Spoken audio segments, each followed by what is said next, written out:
আসসালামু আলাইকুম। প্রিয় দর্শক, দেশের বিভিন্ন বন্দর বিদেশি কোম্পানিগুলোর মাধ্যমে পরিচালনার নামে তাদের হাতে ইজারা দেওয়া হচ্ছে বা তাদের হাতে তুলে দেওয়া হচ্ছে, এমন অভিযোগে দেশের বিভিন্ন মহলে তো অস্থিরতা কাজ করছেই। বিভিন্ন সংগঠনের প্রতিষ্ঠানের পক্ষ থেকে প্রতিবাদ কর্মসূচি চলছে এবং সেনাবাহিনীর পক্ষ থেকেও আপত্তি জানানো হয়েছে এসব ক্ষেত্রে। কিন্তু সরকারের পক্ষ থেকে তো এখনো পর্যন্ত কারোর সঙ্গে কোনো ধরনের কোনো চুক্তি হয়নি, সেদিক থেকে তো আমাদের আশ্বস্ত হওয়ার কথা। কিন্তু যা শোনা যাচ্ছে তার চেয়েও ভয়ঙ্কর কিছু ঘটেছে অথবা ঘটতে যাচ্ছে। দেশের সবচেয়ে বড় যে কন্টেইনার টার্মিনাল, চট্টগ্রামের নিউ মুরিং কন্টেইনার টার্মিনাল, সেটি সরকারের মধ্য থেকে দুবাই ভিত্তিক বহুজাতিক প্রতিষ্ঠান ডিপি ওয়ার্ল্ডের সাথে চুক্তি করার জন্য একটা তৎপরতা খবর আমরা বেশ জোরে সোরে জানতে পারছি বিশেষ স্বার্থের জায়গা থেকে। সেই ধরনের কোনো চুক্তি তাদের সাথে হওয়ার আগেই ডিপি ওয়ার্ল্ডের ৩৪ জন কর্মকর্তা নাকি চট্টগ্রামের নিউ মুরিং কন্টেইনার টার্মিনালে প্রবেশ করেছেন এবং সেখানে তারা বিভিন্ন বিষয়ে খবরদারি করছেন। আরও মজার বিষয় হচ্ছে, এই ৩৪ জন কর্মকর্তার মধ্যে ২১ জনই ভারতীয় নাগরিক, যেই ভারতের সঙ্গে বর্তমান অন্তর্বর্তী সরকারের নানান পর্যায়ে চরম টানাপোড়েন চলছে।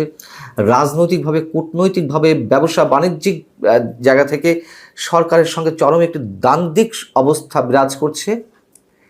সেখানে আবার এই যে ২১ জন ভারতীয় নাগরিক যে চট্টগ্রাম নিউ মুরিং কন্টেইনার টার্মিনালে প্রবেশ করলেন, তাতে আর সরকারের কোনো আপত্তি নেই, কোনো ধরনের কোনো তাদের বিরুদ্ধে অবস্থান নেই, তাতে সরকার কিছু যায় আসে না। বিষয়টি হচ্ছে, গত ১৫ই এপ্রিল দুবাইয়ের যে প্রতিষ্ঠান ডিপি ওয়ার্ল্ড, তার deputy general manager Tanvir Hossain, তিনি চট্টগ্রাম পোর্টের chairman rear admiral S M মনিরুজ্জামানের কাছে গেট পাসের আবেদন করেন এবং তার পরদিনই বন্দর কর্তৃপক্ষ তাদেরকে এনসিডিতে অর্থাৎ নিউ মুরিং কন্টেইনার টার্মিনালে প্রবেশের অনুমতি দেন। সেই ২১ জন ভারতীয় নাগরিক সহ যে ৩৪ জন সেখানে প্রবেশ করেন, তাদের মধ্যে আর কোন কোন দেশের নাগরিক ছিলেন? দক্ষিণ আফ্রিকা, আরব আমিরাত, নেদারল্যান্ডস, বাংলাদেশ, নাইজেরিয়া, পাকিস্তান এবং ফিনল্যান্ডের নাগরিকরা। তার মধ্যে দু একজন বাংলাদেশি নাগরিকও ছিল যারা ডিপি ওয়ার্ল্ডে কাজ করেন। যাই হোক, এই যে চুক্তি হবে সেটি তো G2G ভিত্তিতে হবে, গভর্নমেন্ট টু গভর্নমেন্ট পর্যায়ে চুক্তি হবে এবং সব কিছু বিবেচনা করার অবস্থায় রয়েছে। এই বিবেচনামূলক অবস্থায় থাকাকালীনই এই কর্মকর্তারা সেখানে কিভাবে প্রবেশ করে তারা দখলদারিত্বের একটা পর্যায়ে পৌঁছেছেন এবং অনেকে এটিকে দখলদারিত্বের সঙ্গে তুলনা করছেন। চট্টগ্রামের জাতীয়তাবাদী শ্রমিক দলের চট্টগ্রাম বিভাগীয় সাধারণ সম্পাদক কাজী শেখ নুরুল্লাহ বাহার, তিনি বলছেন যে ডিপি ওয়ার্ল্ডকে এখন তো ইজারা দেওয়া হয়নি, অথচ তাদের কর্মকর্তারা বন্দরের ভেতরে ঘোরাফেরা করছেন এবং তাদেরকে যাতে ভবিষ্যতে আর দেখা না যায় সেই দিক বিবেচনার জন্য হুঁশিয়ারিও তারা উচ্চারণ করেছেন সংশ্লিষ্ট কর্তৃপক্ষের উদ্দেশ্যে। আবার চট্টগ্রাম বন্দর জাতীয়তাবাদী শ্রমিক দলের প্রধান সমন্বয়ক মোহাম্মদ ইব্রাহিম খোকন, তিনি গণমাধ্যমকে বলছেন যে এই কর্মকর্তারা টার্মিনালের মধ্যে ঢুকে তারা কী কারণে ঢুকেছে, তারা বিভিন্ন কারিগরি বিষয় পর্যবেক্ষণ করবে, এই অজুহাতে ঢুকেছেন। এই অজুহাতে ঢুকে তারা বলছেন কেউ কেউ এই কক্ষটি আমার, এটি আমার লাগবে। আবার কেউ আবার যন্ত্রপাতি পরীক্ষা করে জেনে নিচ্ছেন যে বর্তমান কর্মীদের সবাই এগুলো পরিচালনা করতে পারেন কিনা। মানে এই অধিকার তাদেরকে কে দিয়েছে? কোন বিবেচনার ভিত্তিতে তারা এখানে গিয়ে এই ধরনের খবরদারি করছেন? এ তো স্পষ্টত দখলদারিত্বের নজির।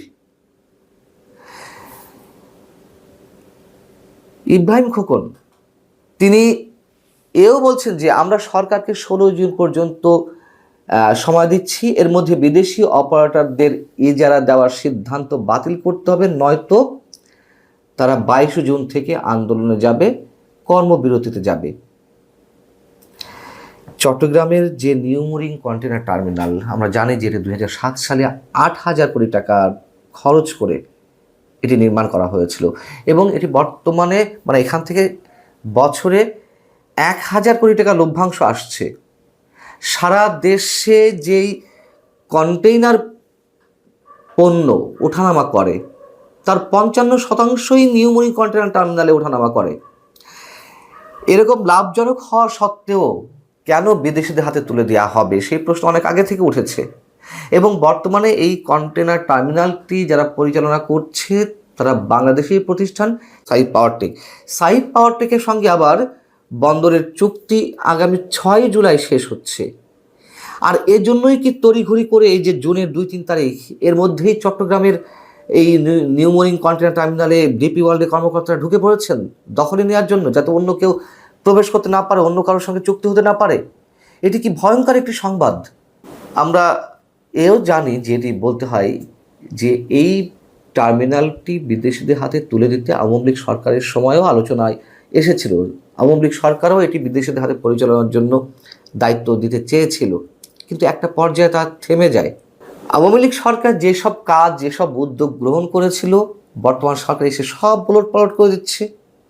সব বিভিন্ন প্রতিষ্ঠানের নাম থেকে শুরু করে যাবতীয় সব কিছুই, তো বিচার ব্যবস্থারও অনেক কিছু এখন এক্সাম্পল হিসেবে আসছে। সেইখানে আওয়ামী লীগের এই যে একটি উদ্যোগ ছিল, সেই উদ্যোগটি আবার তারা পুনরুজ্জীবিত করছে মৃত অবস্থা থেকে। এর কারণটি কি? কারণটি খুবই সহজ, আমরা তো অনুমান করতে পারি।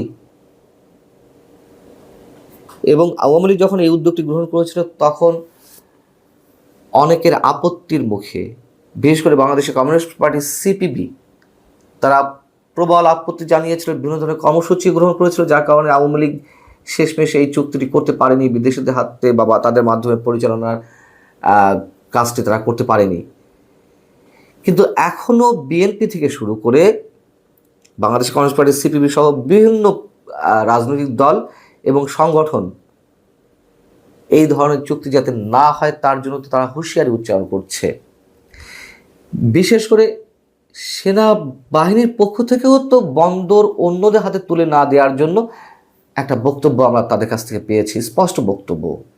এবং করিডোরে বন্দর সহ বিভিন্ন ইস্যুতে বাংলাদেশের স্বাধীনতার সার্বভৌমত্ব যেন হুমকির মুখে না পড়ে, সে বিষয়েও তারা হুঁশিয়ারি দিয়েছে। এবং তারা শেষ রক্তবিন্দু পর্যন্ত তারা চেষ্টা চালাবে বাংলাদেশের সার্বভৌমত্ব রক্ষার জন্য, এমন কথাও আমরা শুনেছি। সেখানে কোনো ধরনের চুক্তির আগেই ডিপি ওয়ার্ল্ডের কর্মকর্তারা চট্টগ্রাম নিউ মরিন কন্টেইনার টার্মিনালে ঢুকে পড়ে খবরদারি করবে, এক ধরনের দখলদারিত্ব বজায় রাখবে, এইটি কিভাবে সম্ভব? অনেক